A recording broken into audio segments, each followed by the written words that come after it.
Ranji, Edwin. A capacity building mentor. I consult for Kiambu County Ministry for Youth and Sports on youth affairs.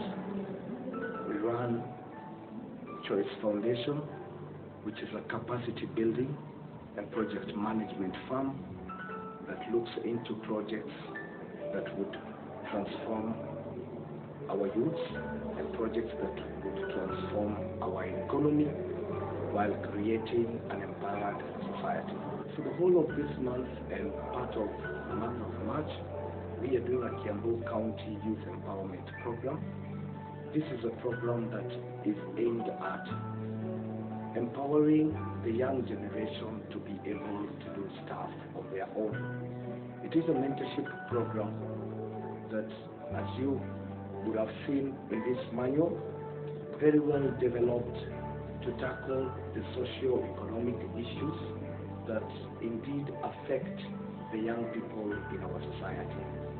This is an empowerment program for the entire Kiambu County, starting from all and ending at all the constituencies where we have indeed, and we are continuing to cover socio and economic issues that would empower our youth and would also create opportunities for them to grow above where they are, addressing the challenges that face them, and at the same time hammering to them the social issues that would deter them from reaching their economic objectives. The turnout in Kiambu has been okay for over 100 participants. However, our expectation was beyond that. We were looking at over 500 to 1,000 people. Remembering when we did the Ashara Fund last year in October, this hall was beyond any reasonable doubt. So we are still stuck having a challenge on top of the challenge, because we really did not want to compensate monetarily on an immediate gain, but we wanted to compensate them on learning something that will empower them. We are teaching them how to fish. We didn't want to give them the fish. Kiambu County Government, which runs under His Excellency William Kabogo, in the Ministry of Youth Affairs, Sports and Communication, which is run by Honorable Michelle Waikenda, indeed has had and is doing tremendous projects in terms of empowering the youth in the community. We know projects which are on the pipeline, including a newspaper for the youth. We are looking at having business incubation hubs. These are actually going to be talent academies where we're going to nurture the talents for the young people. We are also looking at having a CV data bank where the young youths will upload their CVs and they will be in a position to capture job opportunities as and as when they come in. In sports, numerous games tournaments have been in place, they are happening and they will still continue happening, not forgetting the capacity building that is aimed at empowering young people financially, that is the Kiambu County Biashara Fund. So I quite appreciate the work that is being done by the county government, in as much as it may not be seen like it is happening, but indeed from the words at the grassroots and the trainings where we have been, the impact now is being felt. And indeed, as a turnaround of the year, it will now be completely visible.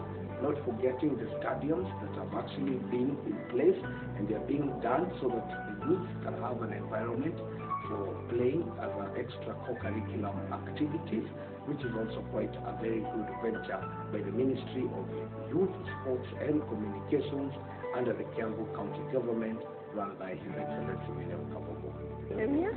I am a trainer with Kiambu County currently. We are training with my colleague, Eddie Ranji. We are 3 teams per day, and what we're doing is we are going round all the wards in Kiambu County. We are going to visit 60 centers by the end of the training, and what we are doing, we are talking to the youth mainly, although we are going to have we're expecting many of the stations, women are also coming on board. Mainly what we are doing is we are doing social and economic skills. Kiambu County has realized that although we think about money as the problem why we are not doing business, it's actually not the problem. The problem is bigger than that, whereby our youth and even our women, they need social skills. Okay, particularly for this one, it's the youth, this is the youth program. the youth will not have the social skills. Therefore, even if you give a youth 50,000, 100,000, this youth is not going to grow from that. So we've looked and seen there are other factors that are affecting business prosperity, business performance.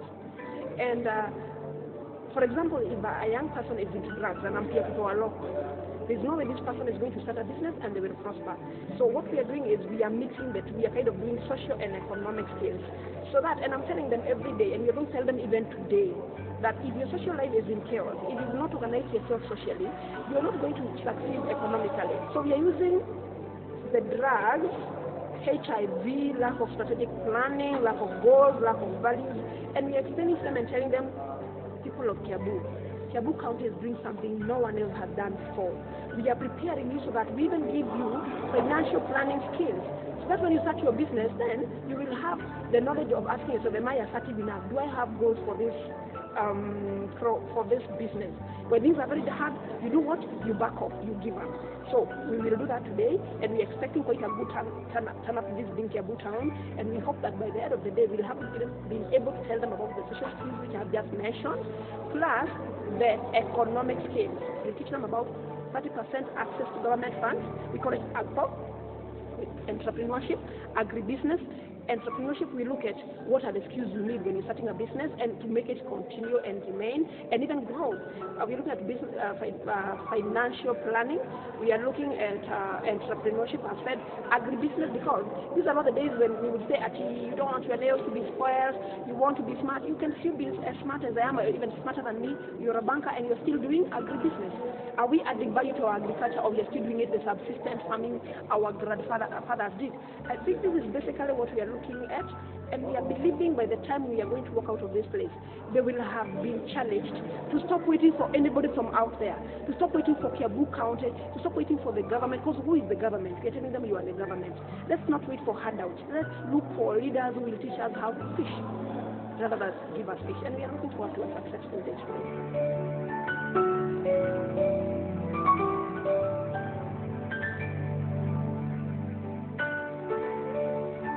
I'm very much grateful to all of you, and let me take this opportunity to welcome you. You feel free as we proceed with our today's schedule. Kwa majina naitwa Edwin Ranji, na mimi ni mmoja wa wale facilitators wetu, and I have my partner Mwalimu Wangari, who is also with us, and she's also our facilitator.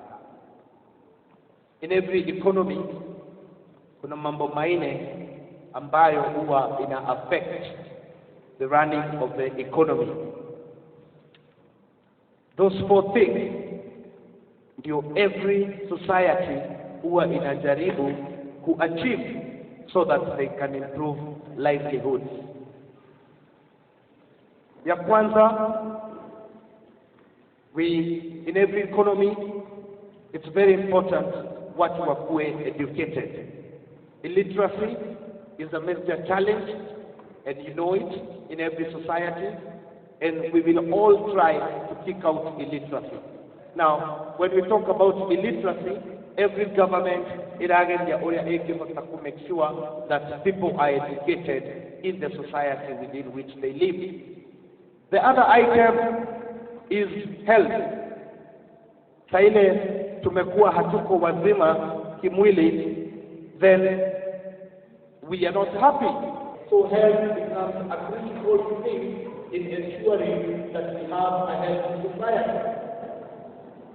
We have the Department of Health that also has their capacity program, which we will not dwell on so much on our side.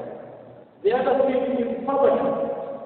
We strive valiantly to see that we are in a society that at least everybody is able to afford the basic commodity. They used to tell us when we were in school that food, shelter was a basic and education was a basic. But today we have more basic needs than that food, shelter, and education. So economy is one thing that is important. This is what we which is one of an item in the scenario in our state capacity program. And the fourth one is good governance. actually as the ward administrator, is the government in which he is does not want to govern. Hata haya yengine yote hayataweza kuendeleza vizuri. Now, social items then they are further broken down kwa mambo tena yengine ya sita. Na haya ya sita yamedivaidiwa in a small acronym yenye inaitwa PEMTEL. Ukikumbuka jina PEMTEL, you know very well kweli those 4 items are divided again into further 6 items. Our very president, former earlier said that siasa mbaya na siasa mzuri, those are political issues.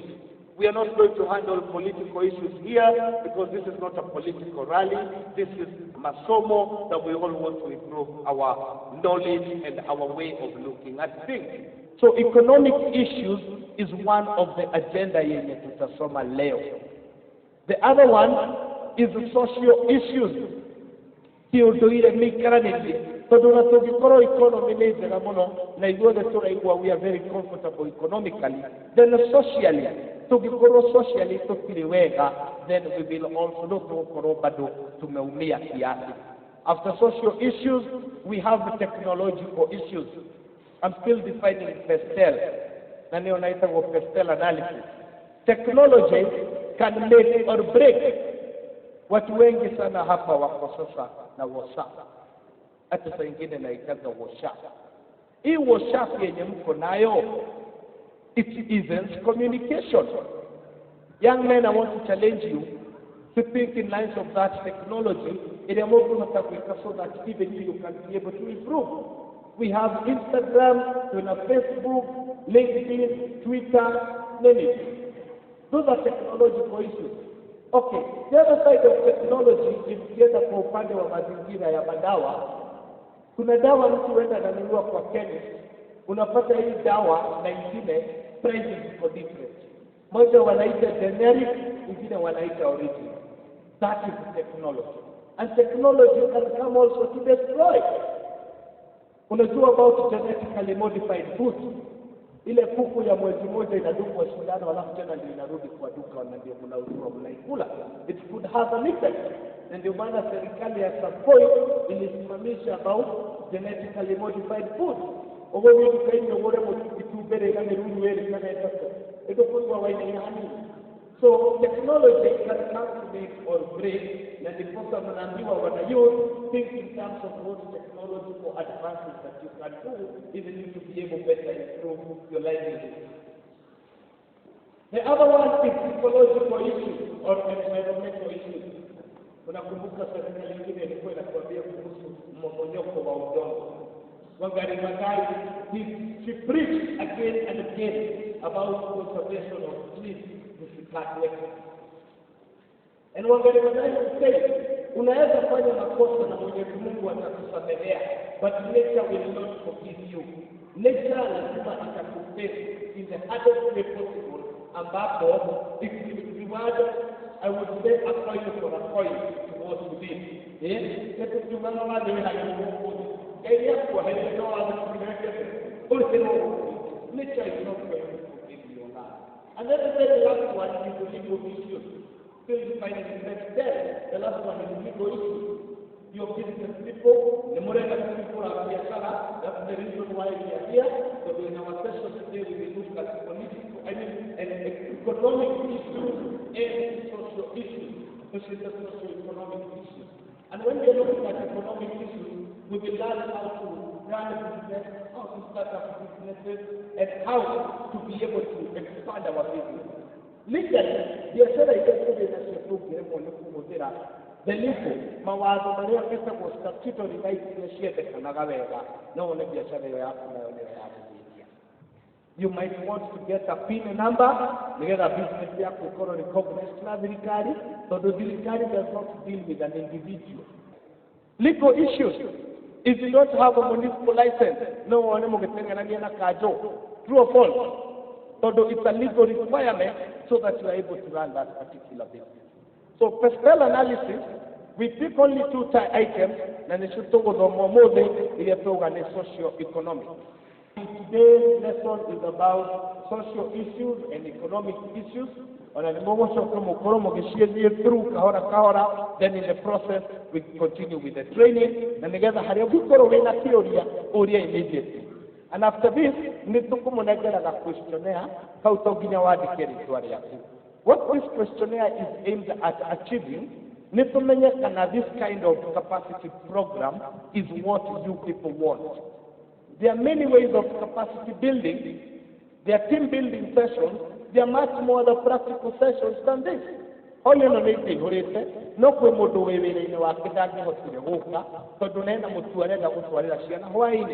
but you're going to tell us what other ways of empowerment for the youth you would want us to include in the next capacity building program that we intend to do. But we have to do it like this, which is the nominal way. We communicate what from our docket thought is important for you. And now it is your turn also to tell us, no, if you're in a youth empowerment program, if you have capacity building area, do ABCD, and we will listen. Every paper, we will take it word for word, and we will be ready to indeed do that, because we want an empowered youth, an empowered community. But we're going to educate a woman, and you have educated the whole nation.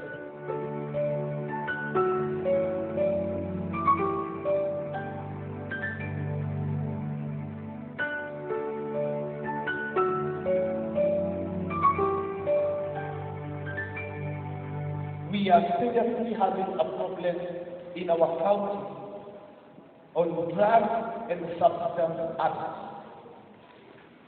HIV and AIDS is also highly prevalent amongst us. And if we are so well economically empowered to a point that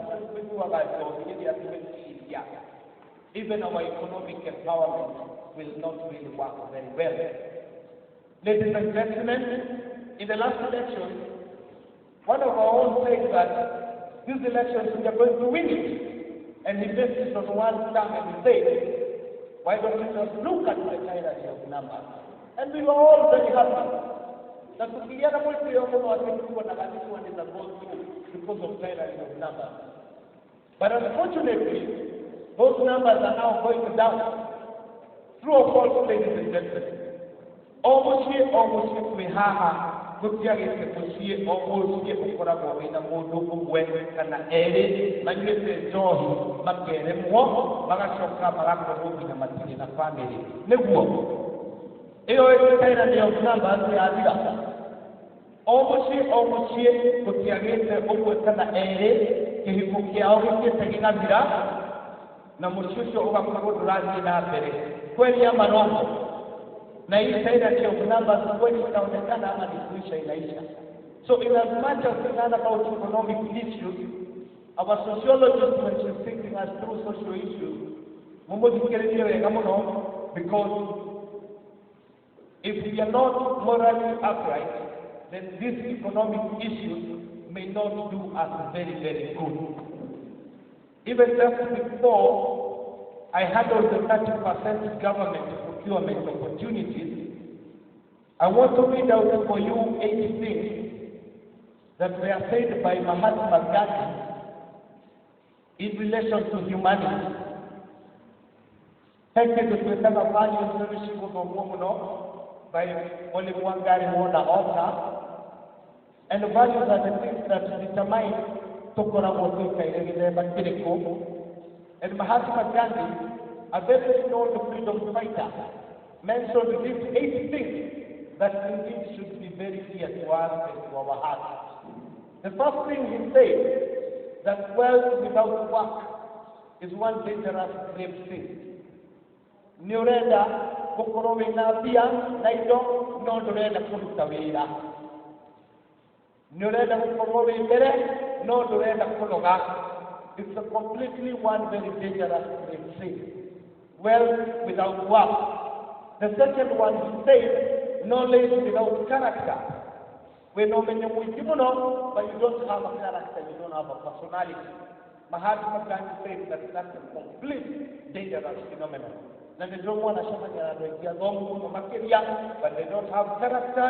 In order to kuingia weka. Kweli longo. Na kuna watu wengi, they have very good characters, na wanatia domo, na nimeona kama makilia ukirodi dome. Kweli longo. Mahatma Gandhi said, well, knowledge without character is one dangerous great sin. He mentioned and said, commerce without morality. The businesses that we do we do genuine righteous businesses? Tell you that this is right and this is wrong. So if you want to have so much pleasure, and you're concerned with what brings you, then you need to check yourself what exactly is wrong with you.